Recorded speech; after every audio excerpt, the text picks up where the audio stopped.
Hello friends, Coach Bob with you, and today we're going to be talking about two companies. One that appears to be on life support and one that appears to be flourishing. And maybe we can even talk about why. Of course, the one that is flourishing, the one we've become all too familiar with on this channel, and that's CanAm. We do a lot of CanAm riding on this channel. The other company that we're going to be talking about is lovingly known as the Motor Company, Harley Davidson.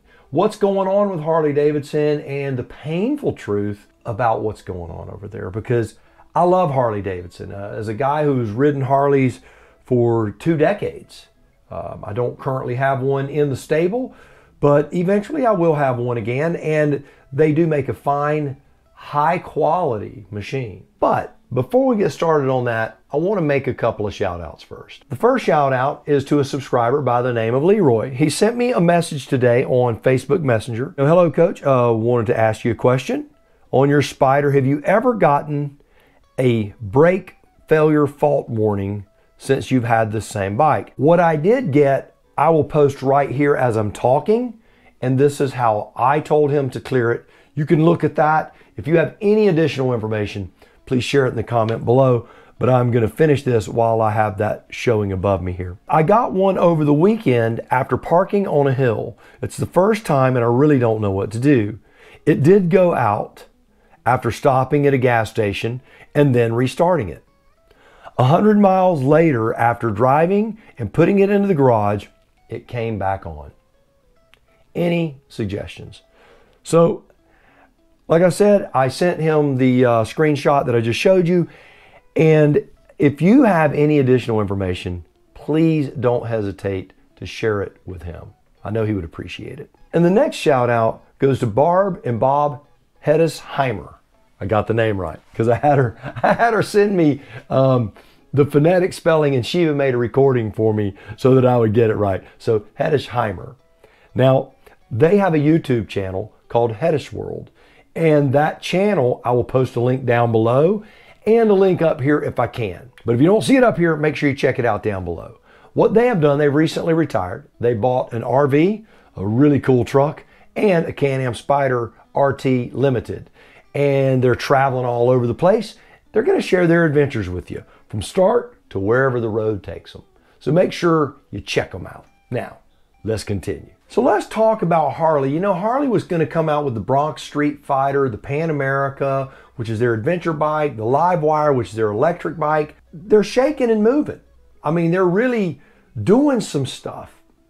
And they had a CEO in there, Levitich. He was creating all of this, and the motor company was losing money hand over fist. A lot of it due to the COVID pandemic and that sort of thing, because it wasn't just demand side of it where businesses might be closed, but it was the supply side where people couldn't work due to this, so they couldn't produce the product. Therefore, the material wasn't there to sell, and so they couldn't sell them. So the motor company, I'm going to quote you some astounding numbers here. A 27% loss in sales and a $92 million loss in their second quarter alone. That is absolutely brutal. How does a company overcome this? You know, we saw, those of us who've been around a while, we saw the old AMF days with Harley, and then Willie G and his group, you know, buy the motor company out and really talk about rise out of the ashes, man. Talk about a Phoenix story. Willie G absolutely saved the company when they designed the Evo engine, and Harley all of a sudden became dependable. It wasn't pouring oil all over your floor. Sales were through the roof. And when I bought my first Harley new, which was in 2000, you had to wait 8 months to get a motorcycle. You bought it sight unseen, and you paid MSRP, and they called you when it was there. And if you didn't buy it, you could change your mind. You lost your deposit, and they would sell it for higher than MSRP to someone who wanted it now. Harley also has laid off 500 people and cut 700 positions. So there's a lot going on over there. It's the Street Fighter, the Livewire. They're not even showing up on their webpage. So is Harley going back? The new CEO, Zeitz, is saying that they're cutting lines. They're creating too many products. It's too confusing. It's too expensive to produce like this. So they're changing it. And they're pressed against a wall. Harley has a demographic of people like me. And how are they going to get the younger rider? I don't know the answer to that question, but this is where CanAm comes in. And I'm going to talk about some of the things that CanAm is doing right. Maybe Harley can take a little page out of their playbook. So for all you Harley guys out there, I don't want you to think of bashing Harley. I love Harley. And all you CanAm guys, I don't want you to think of bashing Harley either, because I'm not. I do want to look at what somebody's doing right, because CanAm is doing things right. They're getting a lot right. I've got an article, and I'll paste the link to it. I've got my iPad here. I don't do this very often. But the name of the article is CanAm is successfully attracting younger riders and continues to expand in 2021. That is a huge statement. They're expanding. They're not cutting models. They're not, backing off and retreating. They're expanding. The question is, how did they do this? First off, let's say this. CanAm is the #1 three-wheeled brand out there. Now, I know that there aren't a lot of three-wheeled brands, but there are a lot of brands that sell three wheels. Harley sells the Tri-Glide. I've seen more Tri-Glides in the last 5 years than I've seen in my lifetime. I've probably seen more in the last 2 years than I have in my lifetime. People are moving to three wheels. There's a reason for it. CanAm is grabbing the young riders, new riders, culturally diverse riders. They're drawing people from all walks of life into this CanAm group. And they're doing it very effectively. When you go to a motorcycle rally, when I went to Trike Fest, the people that I saw were from every walk of life. And everyone came together for the love of this very odd and awkward machine that we lovingly know as the CanAm Spyder. Whether it be the Ryder, the F3, or the RT, they're really cool machines. And oddly enough, I read in an article before I bought mine about customer satisfaction and problems with the brand. And CanAm was one of the top problematic companies out there as far as maintenance issues, and yet they're growing exponentially. There had to be a reason why. There has to be something deeper, and I believe there is. One of the things that CanAm is doing, and they've made this really, really clear. This is a direct quote. This guy's last name is Perreault. I'm going to call it Perreault. I don't know if I'm saying that right. He's the Senior Vice President of CanAm On-Road. This is a direct quote. "We believe that the open road should be open to all." Now, what does that mean? I think it means exactly what he's saying. And that freedom, their market is to everyone. And they can make it to everyone for one reason. You ready? Because everyone can ride it. That's the difference. Everyone, if you're watching this video, you can ride a CanAm Spyder. My wife is a T7 paraplegic. We're looking at putting a handbrake on our RT, but she can ride that RT, and she's paralyzed. This is a doable thing. If you've never ridden a motorcycle, one of the things is they marketed towards the younger generation, and this is something that can't be thrown around lightly. When I grew up, every kid knew how to drive a stick shift, which meant we knew how to use a clutch. Not putting them down, but young people now normally learn to drive in an automatic transmission vehicle, which means that the transition from an automobile to a motorcycle can be quite dramatic. And the using of a clutch on a two-wheeled machine and a front brake and a foot brake and a throttle handle and all of these things all working together, there's a lot of multiple movements that are very unforgiving about a motorcycle. And even about the Tri-Glide, that is not unforgiving on the CanAm Spyder. And I believe that's where CanAm's getting it right. This semi-automatic transmission, and Honda's gotten it with their automatic transmission. Honda's doing some really cool stuff. And I think that you're going to see, in the not so distant future, I believe we're going to see a three-wheeled Honda with an automatic transmission. And let me tell you, Honda's automatic transmission is superb. It really is. One of the things that CanAm is saying is they are outpacing iconic brands, and they really are. Ready for this? 32% of CanAm vehicle owners are female. Let that sink in just a minute. There's not another motorcycle company out there that can even come close to that. None. None whatsoever. In fact, the article goes on to say compared to less than 20% of riders in the rest of the motorcycle industry as a unit. How has CanAm successfully done this? How have they managed to reach out? Because it's only part of it. If you make the machine that will actually do it, then you have to market it. You have to get that information out to the public. Well, here's how they've done it. They've collaborated with more than 150 riding schools in the United States and Canada. So CanAm has a rider education program. 80% of their 28,000 plus participants who completed their education program did not previously have a license to ride a motorcycle. They are drawing in people who've never ridden before. And it's due to these schools. They're making themselves available. They're getting engaged. One of the things that all motorcycle companies have to do is figure out who their user is and reach out to these people. Give them an opportunity to see your product, sit on it, and ride it, and do it safely. Close to 50% of CanAm vehicle owners come from diverse communities. That's a very big deal. So you've got the Ryder, the F3, and you've got the RT. You get down into the Rykers, and when I say down, I'm talking about in price. I'm not talking about in quality. The Rykers are really very cool. But when you start looking at their price, that $8,000 to $11,000 price range, you can't hardly buy anything out there for that. I know I hear people, I wouldn't pay $25,000 for a Spyder. Well, you obviously haven't walked into a motorcycle showroom, because if you're going to buy a Tri-Glide, you're going to spend over 30, maybe even up to 40.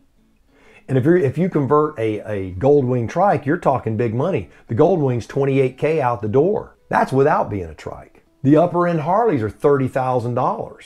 Heck, I showed you the Ducati Hooligan bike. Their Street Fighter. It's $25,000 motorcycle. So CanAm selling something for $11,000 and under that you could have never ridden before. It's very sporty, very cool, very in vogue, and you can hop on this thing and ride it for the first time without being terrified. And it is a completely automatic transmission. You don't have to shift at all. And the Ryder is highly customizable. They have created an entire market out of this. And companies like Sling Mods, CanAm Spyder Accessories, Le Monster, and a litany of others are all there. Aftermarket plus BRP has a beautiful accessory catalog as well. That's one thing Harley gets right too, by the way, is Harley does have wonderful accessories for their motorcycles. But the Ryder is a very big deal for, I believe, for CanAm. That three-wheeled motorcycle has opened the door up for CanAm to it's just fired them out into the stratosphere as far as sales. Here's the stats on the Ryder alone. 54% of all Ryder buyers are new to motorcycling. 54%. That's over half. I've never heard of a market that could say that. Maybe a 50cc mini bike. 36% are female. 72%, this is another big one, 72% are under the age of 55. Why is that important? Because if they get into this brand, when they decide, you know, I'm 50, I want a touring bike. I'm moving to that retirement age. It's time for me to start traveling. What do I know? I know CanAm. I'm going to buy a CanAm touring machine. And 48% of all Ryder sales come from diverse backgrounds, diverse communities. There is not another motorcycle manufacturer out there that even comes close to this. CanAm also has a women's mentorship program with a membership of over 6,000. And it's growing rapidly, you guys. It's growing rapidly. And the Ryder education program, like I said, has brought over 30,000 people into motorcycle riding. I can't tell you the number of people that I spoke to over at Trike Fest who had never ridden before and were riding a Ryder and were super excited. When you see people, one of the things that you used to see when I was a young man, you would never see a guy with a Honda logo tattooed on his arm, but you'd see Harley guys. The brand loyalty is coming. You're going to start seeing Spyders and CanAm Spyder logos on people's arms. You're going to see that kind of commitment to a company. That's something, when you're willing to brand your body, you know you're loyal to that company. I don't have any of those, by the way. Again, I will post a link to this article. It's from webbikeworld.com. It is an excellent article, and I believe that CanAm, they get it. They really do get it. Because this isn't just about how well the machine is made. It's about who it's made for.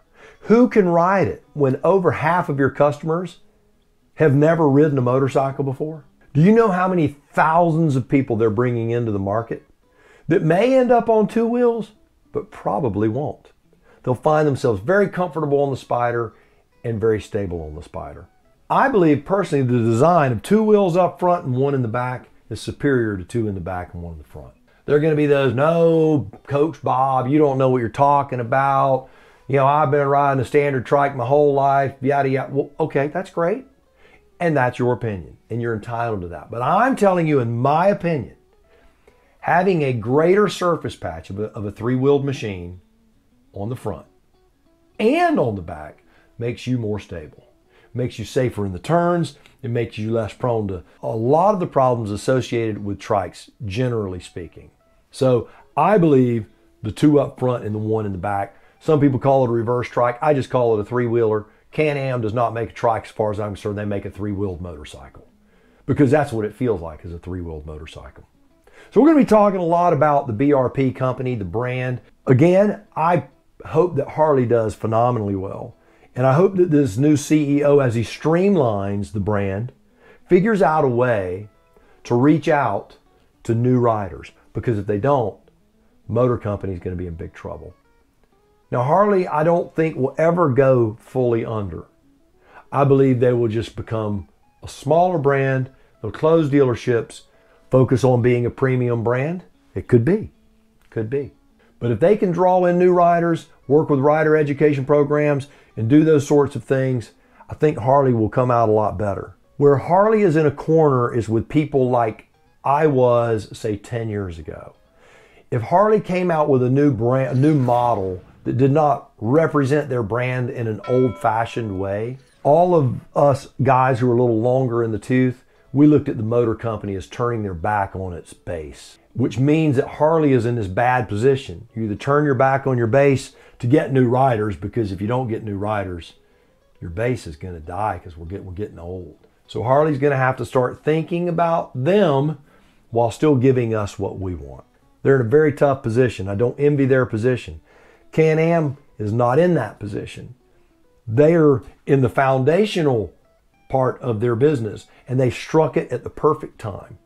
So CanAm, BRP, keep up the good work, keep fighting the good fight, and keep focusing on growing your brand. Keep it quality, keep it reasonably priced, and work on your fit and finish. I want to see better fit and finish out of BRP. What I have is fine, but it could be better. We all know that. There's always room for improvement. So BRP, I salute you. Harley, I salute you. Both companies, love them both.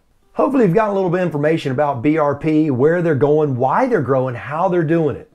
And maybe some of these other manufacturers will see this video, although they should have all of this information anyway. Maybe someone will see it and they can grow. I want to give a special thanks to all of our subscribers and everything that they do. I really do appreciate you and what you do. So make sure you like, share, subscribe, all that good stuff. And remember, next time you go out by the motorcycle of your dreams, eat right, take care of yourself. And remember, if you're not having fun, you're doing it wrong. Now, you go seize the day. We'll talk to you soon.